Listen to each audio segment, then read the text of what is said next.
16 ოქტომბერს საქართველოს პარლამენტის ეროვნულ ბიბლიოთეკაში მომღერალ ლადო ათანელის ახალი ალბომისა და წიგნის ლადო ათანელი მოგონებები ნოველებად პრეზენტაცია გაიმართა. წიგნში მოთხრობილია მსოფლიოში ცნობილი ბარიტონის შემოქმედების, მსოფლიო საოპერო სცენებზე მიღწეული წარმატებების, მისი სამშობლოსადმი დამოკიდებულების შესახებ. მოგონებები ჩაწერა და ნოველების შექმნა მწერალმა გივი სიხარულიძემ.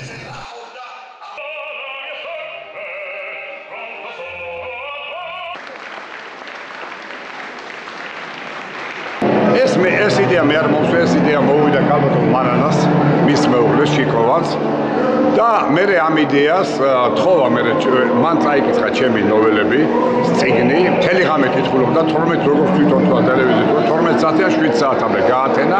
მე დაურეკა ნანა ხუნდაძე ჩემ მეგობარს და უთხრა ძალიან გთხოვრო, თხოვე რა იქნება დაწერო შევზე. მე ახლა ესეთი რამე არასოდეს არ ყოფილა რომ მე ნოველისტიკაში მუშაობ, მაგრამ ის რომ ბიოგრაფია დამეწეროს ნოველაში არ მეუხარე ვეცდები ნახოთ. დავჯექით და დავიწყეთ და მე რაც გამოვიდა თქვენ ნახავთ თოთაი. რა თქმა უნდა მე ვიტყოდი რომ ბედნიერი ვარ რომ შესაძლებლობა მოგეცა რომ გამოცემული იყო ჩემი მეორე წიგნი ბრავო ლადო ათანელი. პირველ რიგში რა თქმა უნდა მე უმადლი ჩემს სამსახურს მეუღლეს კალბატონ მანანა ჩიკოვას რა თქმა უნდა ის არის ავტორი ინიციატორი აი ამ წიგნების ორივესი და წიგნებთან დაკავშირებით წიგნების გარდა კიდევ უამრავ სხვა CD კომპაქტ დისკების და სხვა მასალებთან. ამიტომ პირველ რიგში უღრმესი მადლობა მას.